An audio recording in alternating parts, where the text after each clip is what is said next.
तेनालीराम की कहानियाँ। उबासी की सजा। एक दिन तेनालीराम को रानी तिरुमाला ने संदेश भिजवाया कि वह बड़ी मुश्किल में है और उनसे मिलना चाहती है। रानी का संदेश पाकर तेनालीराम तुरंत रानी से मिलने पहुंच गए। तेनालीराम ने कहा, रानी जी, आपने इस समय को कैसे याद किया? इस पर रानी तिरुमाला ने कहा, तेनालीराम, हम बड़ी मुश्किल में फंस गए हैं। तेनालीराम ने कहा, आप किसी भी तरह की चिंता बिल्कुल ना करें और मुझे बताएं कि आखिर बात क्या है। तेनालीराम की बातें सुनकर रानी की आंखें भर आई। उन्होंने कहा, दरअसल महाराज हमसे बहुत नाराज है। तेनालीराम ने कहा, लेकिन क्यों?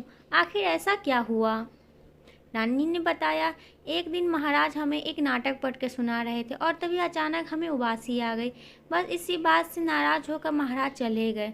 रानी ने तेनालीराम से कहा, तब से कई दिन बीत गए हैं लेकिन महाराज मेरे पास नहीं आए। मैंने गलती ना होते हुए भी महाराज से माफ़ी मांग ली थी, लेकिन महाराज इस पर कोई असर नहीं हुआ। अब तुम्हारी मेरी इस समस्या का समाधान बता सकते हो तेनालीराम? तेनालीराम ने कहा, रानी से कहा, आप बिल्कुल भी चिंता ना करें महारानी, आपकी समस्या दूर करने की मैं पूरी कोशिश करूंगा। महारानी को समझा बुझाकर तेनालीराम दरबार पहुंचे। महाराज कृष्णदेव राय राज्य में चावल की खेती को लेकर मंत्रियों से चर्चा कर रहे थे। महाराज मंत्रियों से कह रहे थे, हमारे लिए राज्य में चावल की उपज बढ़ाना आवश्यक है। हमने बहुत प्रयास किए, हमारी कोशिश से स्थिति में सुधार तो हुआ है, लेकिन समस्या पूरी तरह खत्म नहीं हुई है।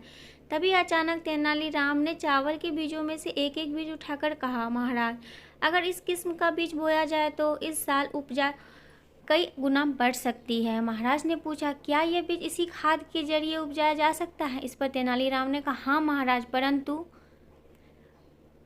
परंतु तेनालीराम?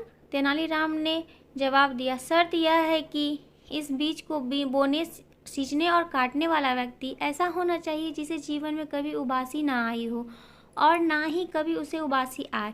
यह बात सुनकर महाराज ने भड़कते हुए कहा, तेनालीराम, तुम्हारे जैसा मूर्ख व्यक्ति मैंने आज तक नहीं देखा। महाराज ने बिगड़ते हुए कहा, क्या संसार में ऐसा कोई होगा जिसे कभी उबासी ना आई हो? तेनालीराम ने कहा, ओह, मुझे माफ़ करें महाराज, मुझे नहीं पता था कि उबासी सबको आती है। मैं ही नहीं, महारानी जी भी ऐसा समझती है कि उबासी आना बहुत बड़ा अपराध है। मैं अभी जाकर महारानी जी को भी यह बता देता हूँ। तेनालीराम की यह बात सुनकर पूरी तरह महाराज की समझ में आ गई। वे समझ गए कि तेनालीराम ने यह बात उन्हें सही रास्ता दिखाने के लिए कही थी। उन्होंने कहा, मैं खुद जाकर यह बात महारानी से बता दूंगा।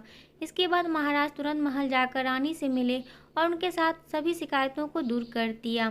तेनालीराम की ऐसी और कहानी सुनने के लिए चैनल को लाइक एंड सब्सक्राइब करें, कहानी को शेयर करें। Thank you.